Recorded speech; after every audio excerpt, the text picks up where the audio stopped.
Можно? Да. Не можно, а нужно. В прививочном кабинете Мунирет Шерстобитовой уже все знакомо. Прививку от гриппа вместе с мужем делает 12-й год подряд. В этом году я приболел маленько и легкой формы. И, видно, все-таки эта прививка помогла.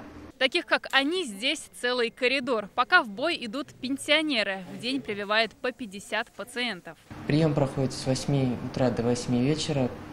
Большее количество людей – это пенсионеры. Для пенсионеров работают и выездные мобильные бригады. Врачи утверждают, эта категория в зоне опасности. ОРЗ, ОРВИ, грипп и коронавирус. Никто не знает, как вместе они себя поведут. Одновременное заражение гриппом и коронавирусной инфекцией нового типа может привести к непредсказуемым последствиям для организма человека.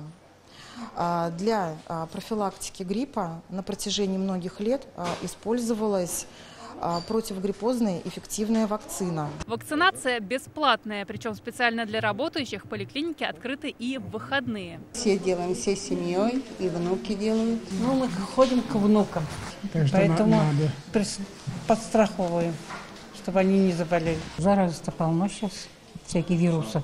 Только в 16-й городской больнице вот таких вакцин от гриппа проведено 5000 экземпляров. Всего же по Татарстану планируется привить более 2 миллионов человек. Помимо поликлиник работать будут и мобильные пункты около станции метро, а также на предприятиях. Вакцинация продлится до ноября. Наталья Месина, Игорь Романов, ТНВ, Казань. Наша рука помощи вашему бизнесу. Антикризисные предложения. Телефон 843 5 705 100. Көтелмәгән кунак көттөреп кенә интернет челтәрләренә дә килеп җитте. Хәзер бу фильмның барлык серияларын ТНВ.ру сайтында карап була.